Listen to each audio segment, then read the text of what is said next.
Dear students, तो आज बेटे हम अपनी प्लस टू क्लास की टर्म 1 शुरू करने जा रहे हैं और जो हमारी फर्स्ट यूनिट है टर्म 1 में वो है इलेक्ट्रोस्टैटिक्स। इलेक्ट्रोस्टैटिक्स। तो इस यूनिट में हमें क्या पढ़ना है? पहले तो देखो इलेक्ट्रो मतलब electricity. What is electricity? Electricity is the flow of current and what is current? Flow of charges. It means electro means charges and static means at rest. क्या है electrostatics? It is the branch of physics. It is the branch of physics which deals with charges at rest, जिसमें हम charges के बारे में पढ़ेंगे और वो जो चार्जेस है वो किस पे है? रेस्ट में। उन सारी बातों के बारे में हम बात करेंगे इलेक्ट्रोस्टैटिक्स में। ठीक है, तो इलेक्ट्रोस्टैटिक हमारी यूनिट है फर्स्ट और इस यूनिट में हमारे 2 चैप्टर आते हैं। फर्स्ट चैप्टर कौन सा है? फर्स्ट है इलेक्ट्रिक चार्जेस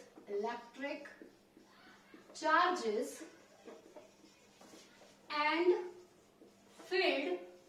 इसमें हम इलेक्ट्रिक चार्ज को जानेंगे क्या है, ठीक है, उसकी प्रॉपर्टी के बारे में जानेंगे, चार्ज से बनने वाले फोर्स के बारे में जानेंगे और उस चार्ज से बनने वाली फील्ड के बारे में जानेंगे इस चैप्टर में। समझ गए? इससे जो नेक्स्ट चैप्टर है इसी यूनिट में वो है इलेक्ट्रिक पोटेंशियल एंड कैपेसिटेंस। तो इलेक्ट्रिक पोटेंशियल एंड कैपेसिटेंस में हम पोटेंशियल से रिलेटेड जितनी भी टर्म्स होंगी, जितनी भी कहानी है पोटेंशियल की, उसके बारे में पढ़ेंगे और कैपेसिटेंस के बारे में जानेंगे। कैपेसिटेंस क्या है? कैपेसिटेंस तुमने फैन वगैरह में देखा होगा, मोटर वगैरह में कंडेंसर लगा होता है, ठीक है, इसके अंदर हम चार्ज को स्टोर करके रख सकते हैं, तो इसके बारे में पढ़ेंगे। तो पहले जो हम स्टार्ट करेंगे, हम इस चैप्टर के साथ स्टार्ट करेंगे इलेक्ट्रिक चार्जेस एंड फील्ड, जिसमें हमें चार्जेस और फील्ड के बारे में पढ़ना है। ठीक है,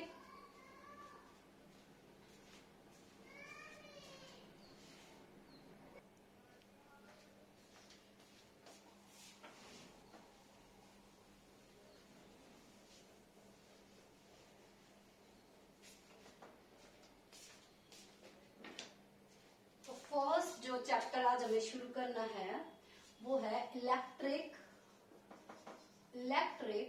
चार्जेस एंड फील्ड्स। अब हमें इसमें पढ़ना है what is electric charge. Electric charge क्या है? इलेक्ट्रिक चार्ज, ध्यान से सुनो मेरी बात। क्या होता है इलेक्ट्रिक चार्ज? हमने बचपन में किया होगा, प्लास्टिक का स्केल है, उसे हम अपने बालों से रब करके जो पेपर है उसके छोटे छोटे टुकड़े हैं उनके साथ उनको लिफ्ट कर सकते हैं, यानी कि ये आपस में चिपक रहे हैं। तो कुछ तो प्रॉपर्टी है। हम वुलन्स पहनते हैं, ठीक है, सर्दियों में जब वुलन्स के कपड़े हम उतारते हैं तो जो ये हमारे हेयर्स होते हैं हाथ पे, ये उनके साथ चिपकते हैं। ठीक है, और हमारे पास क्या एग्जाम्पल है, तुमने वीडियोस में देखा होगा, बलून को ऐसे रब करके, हम अपने हेयर से रब करके ऐसे छोड़ देते हैं तो वो दीवार से चिपक जाता है। और क्या देखते हैं, हम बलून को ऐसे रब करके किसी टैप के पास जिससे पानी निकल रहा है उस टैप के पास लेके जाएंगे तो वो जो टैप में वाटर है वो उसको अपनी तरफ अट्रैक्ट करेगा। ठीक है, हमारे बाल बहुत सूखे होते हैं, जब उनको कोम करते हैं तो कोम के साथ हमारे बाल चिपकते हैं। तो ये सारी प्रॉपर्टीज किस वजह से हो रहा है? ये पूरा सिस्टम ये हो रहे हैं चार्जेस की वजह से। ठीक है, यानी कि चार्ज क्या है? इट इज द इंट्रिंसिक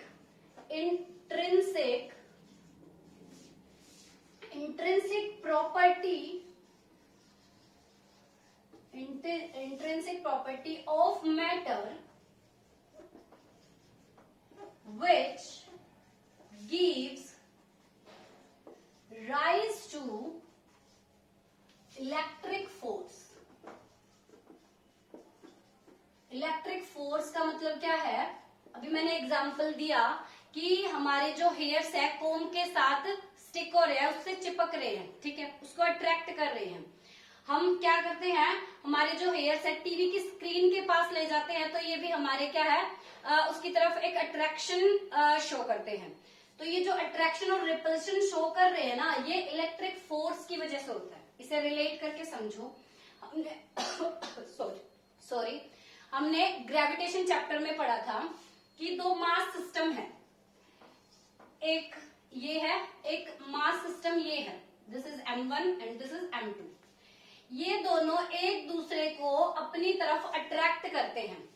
ये किसी इनके जो सेंटर से डिस्टेंस है वो है R, तो एक दूसरे को ये जो जिस फोर्स से अट्रैक्ट करते हैं उस फोर्स को हम बोल रहे थे ग्रेविटेशनल फोर्स, और वो हमने पढ़ा था G M1 M2 divided by में R स्क्वायर। मतलब ये ग्रेविटेशनल फोर्स के लिए कौन रिस्पॉन्सिबल है?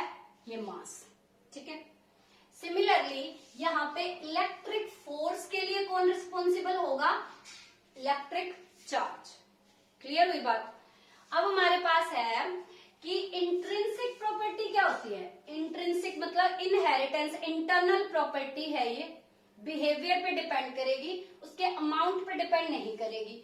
तो हमारे पास इलेक्ट्रिक चार्ज क्या है? It is the intrinsic property of matter which gives rise to electric force. इन चार्जेस से बनने वाला जो भी इलेक्ट्रिक फोर्स होगा, इलेक्ट्रिक पोटेंशियल होगा, इलेक्ट्रिक फील्ड होगी, वो सारी हमारी कौन रिस्पॉन्सिबल है उसके लिए? इलेक्ट्रिक चार्ज, ठीक है। तो इस इलेक्ट्रिक चार्ज को डिनोट करते हैं स्मॉल क्यू से और कैपिटल क्यू से भी डिनोट कर सकते हैं। इसकी जो SI यूनिट होती है वो है कूलम, और इसकी जो CGS यूनिट होती है वो है इलेक्ट्रोस्टैटिक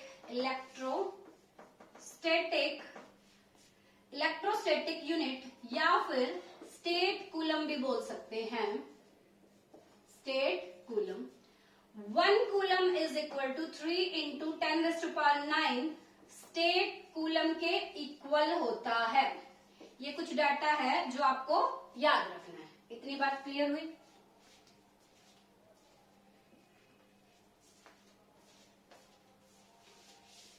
ये हमने पढ़ा कि चार्ज क्या है। अब हम जानना चाह रहे हैं कि जो ये चार्ज है ये कितनी टाइप का होता है, ठीक है।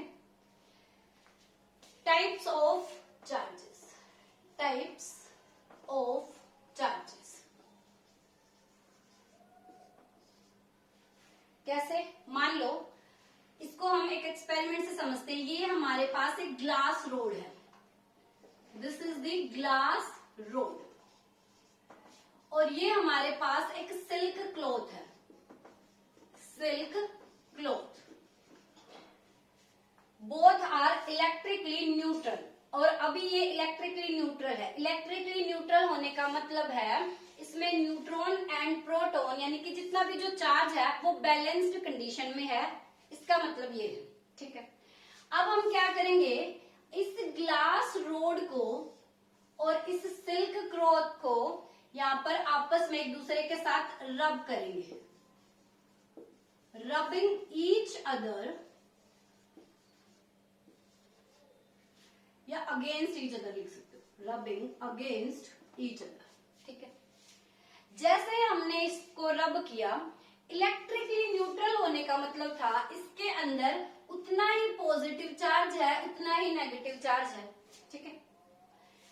अभी हमने जब इनको रब किया तो हमने क्या देखा, रब करने के बाद जब दोनों को अलग किया गया तो जो ग्लास रोड थी उस पर एक चार्ज आ गया जिसे मैं प्लस से रिप्रेजेंट कर रही हूँ, और जो सिल्क क्लॉथ है उस पर एक चार्ज आ गया इस टाइप का, ठीक है। यानी कि ये इस पर डिफरेंट चार्ज आ गया, इस पर डिफरेंट चार्ज आ गया, दोनों पे अलग अलग चार्ज आ गया, ठीक है। ये हो गई पॉजिटिवली चार्ज, ये हो गई नेगेटिवली चार्ज्ड। ये पॉजिटिव नेगेटिव का क्या मतलब है, यानी कि हमारे पास अलग अलग टाइप का चार्ज आ गया। अब समझो क्या हुआ है। मैंने बोला स्टार्टिंग में ये दोनों इलेक्ट्रिकली न्यूट्रल है, इस पे नंबर ऑफ इलेक्ट्रॉन और नंबर ऑफ प्रोटॉन इक्वल है, इस पे भी नंबर ऑफ इलेक्ट्रॉन और नंबर ऑफ प्रोटॉन इक्वल है, पॉजिटिव नेगेटिव इक्वल है। जब इनको रब किया गया, यहाँ पे इसको मिली हीट एनर्जी, ठीक है, यहाँ पे हीट एनर्जी मिली। हीट एनर्जी मिली तो जो इलेक्ट्रॉन थे वो क्या हो गए, एनर्जाइज हो गए, ठीक है। तो वो इलेक्ट्रॉन ग्लास रोड से सिल्क में जंप कर गए, तो ये है इलेक्ट्रॉन यहाँ से यहाँ पे चले गए, मतलब यहाँ पे इलेक्ट्रॉन और प्रोटॉन सेम थे। इलेक्ट्रॉन ग्लास रोड से निकल के सिल्क में चले गए, तो ग्लास रोड से जो इलेक्ट्रॉन सिल्क में चले गए, मतलब यहाँ पे क्या हो गई भाई, डेफिशिएंसी ऑफ इलेक्ट्रॉन, ठीक है।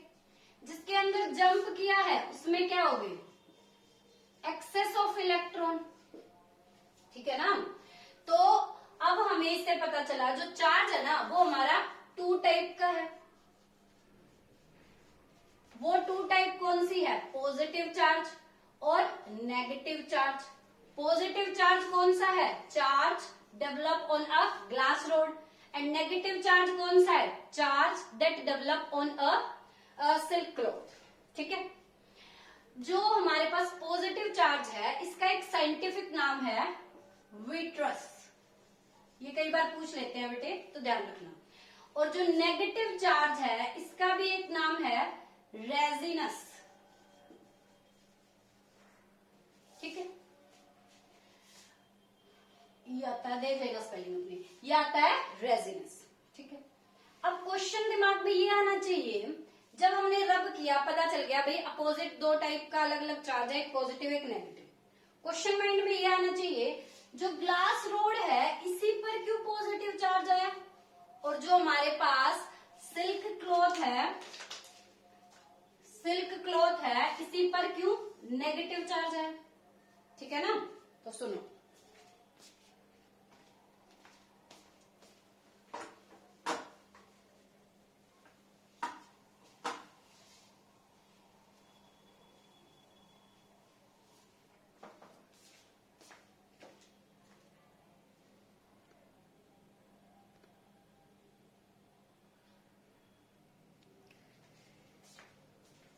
ग्लास रोड पर ही क्यों पॉजिटिव चार्ज आया और जो सिल्क क्लॉथ है उसी पर क्यों नेगेटिव चार्ज आया, इसका कारण है, क्वेश्चन है व्हाई ग्लास रोड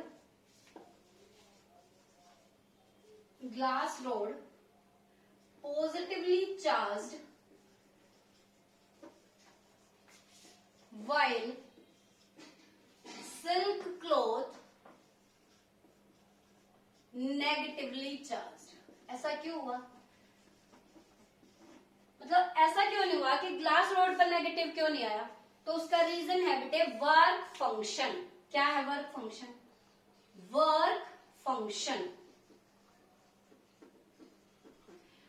फंक्शन को फाई से डिनोट करते हैं। वर्क फंक्शन एक टाइप की एनर्जी होती है हर उस मटेरियल की जिसके अंदर इलेक्ट्रॉन होते हैं। क्या है वो, this is the minimum energy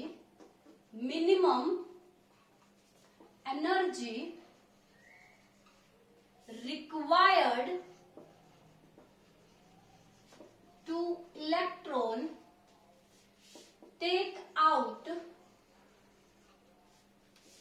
from any material, ठीक है। इसका मतलब ऐसे समझो, ये हमारे पास ग्लास रोड थी, ये हमारे पास सिल्क क्लॉथ था, ठीक है। ग्लास रोड हो गई पॉजिटिवली चार्ज्ड और सिल्क क्लॉथ पे आया है नेगेटिव चार्ज। इसका मतलब कैसे आया, कुछ इलेक्ट्रॉन यहां से यहां पे ट्रांसफर हुए होंगे, ठीक है।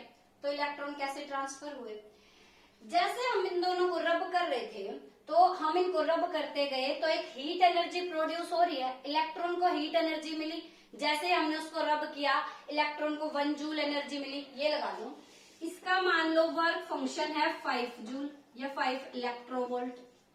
इसका वर्क फंक्शन है 10 इलेक्ट्रोवोल्ट। तो जैसे हम इसको रब करना शुरू करेंगे, हीट एनर्जी प्रोड्यूस हो रही है 1 joule, 2 joule, 3 joule, 4 joule, 5 joule.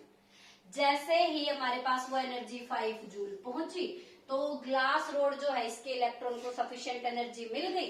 Electron को सफिशिएंट एनर्जी मिलते ही वो इलेक्ट्रॉन फ्री हो गया, तो वो यहाँ से बाहर निकल सकता है। बाहर निकल के जाएगा कहाँ? पार्क में? नहीं, बाहर निकल के वो जिसके साथ हम उसको रब कर रहे थे उस मटेरियल पे ट्रांसफर हो जाएगा। ठीक है ना? तो इलेक्ट्रॉन यहाँ से इसमें ट्रांसफर हो गया। इसके इलेक्ट्रॉन क्यों नहीं फ्री हुए?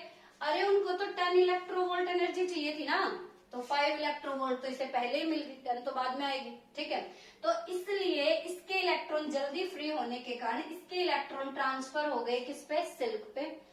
तो इलेक्ट्रॉन ट्रांसफर होने के कारण यहाँ पे कौन सा चार्ज रह गया? पॉजिटिव। ठीक है, और यहाँ पे कौन सा चार्ज आ गया? नेगेटिव। ठीक है, इससे हमें चार्ज की एक प्रॉपर्टी के बारे में पता चला। Charge is transferable. ठीक है, कि चार्ज एक बॉडी से दूसरी बॉडी पे ट्रांसफर हो सकता है। समझ रही बात?